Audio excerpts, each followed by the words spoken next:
Maling camping sa gubat, 5 magkakaibigan, sina Lem, Michael, Brian, Jomar, at Carl ang nagpasya magcamping sa isang liblib na gubat. Gusto nilang makalayo muna sa stress ng trabaho, may ingay na lugar, at masikip na lungsod, isang weekend lang na puro katahimikan, ihip ng hangin, at kwentuhan sa paligid ng bonfire. Madaling araw pa lang ay nagkita-kita na sila sa napagkasunduang tagpuan, maya-maya, nang makumpleto na sila, agad silang bumiyahe papunta sa napiling lugar. Pagdating sa gubat, sinalubong sila ng malamig na simoy ng hangin, tahimik ang paligid, tila walang ibang buhay maliban sa kanila. Habang nagtatayo sila ng mga tent, napansin ni Maiko ang kakaibang marka sa isang puno, isang ukit na tila lumang simbolo, pinagkatuwaan lang nila ito. Akala'y bahagi ng kasaysayan ng lugar. Pagsapit ng gabi, habang nag-iinuman sila sa paligid ng apoy, may narinig silang kaluskos mula sa madilim na bahagi ng kagubatan. Hayop lang yan, sabi ni Jomar, pilit pinapawi ang kaba. Ngunit ilang saglit pa ay may aninong dumaan sa likod ni Carl, mabilis, mahaba ang buhok, at hindi naglalakad kundi parang nakalutang. Kinabahan si Lem, baka dapat na tayong umalis dito. Ngunit nagsalita si Brian, guni-guni lang yan. Tumayo siya at nagtungo sa gilid ng gubat para umihi. Habang tahimik silang nakikiramdam, napansin nilang hindi pa bumabalik si Brian. Tinawag nila ito ng paulit-ulit, ngunit walang sumasagot. Hanggang sa bigla silang nakarinig ng tinig ni Brian, sumisigaw, humihingi ng saklolo.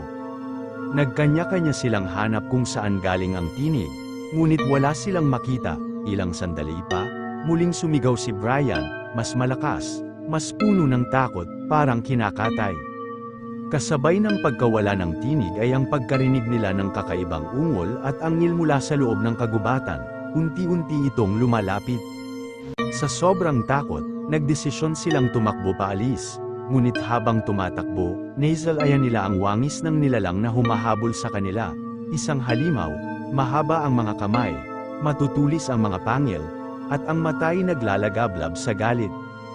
Habang patuloy ang kanilang pagtakbo, lumingon si Lem, 3 na lang sila, nawawala na si Maiko, ilang segundo pa, may sumigaw na naman, isa pang kasama, nawala na rin.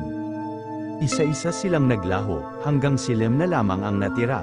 Sa habol-hiningang pagtakbo, narating ni Lem ang bakana ng kagubatan, ngunit sa hindi inaasahang pagkakataon, naabutan siya ng halimaw, dinaganan siya nito, handa ng kagatin. Isang malakas na putok ng baril ang umalingaw-ngaw. Napahiyaw si Lem, at tila na alarma ang halimaw, bigla itong umatras at naglaho sa dilim.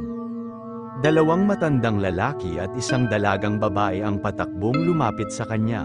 Aynal-alayan siya, habang ang isa sa mga matanda ay hinabol ang halimaw, dinala nila si Lem sa kanilang tahanan sa gilid ng gubat.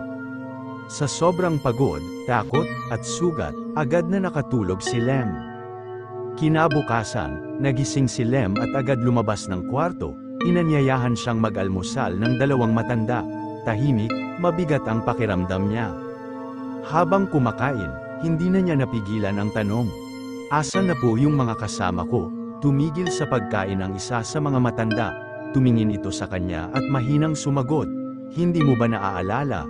Patay na silang lahat, at sa sagot na yon, tila muling bumalik sa alaala ni Lem ang lahat, ang mga sigaw, ang halimaw, ang takot, at ang pagkawala ng kanyang mga kaibigan. Napayuko si Lem, at hindi na napigilan ang luha. Tahimik siyang napaiyak sa gitna ng kakaibang almusal, tanda ng isang trahedyang hinding-hindi niya makakalimutan.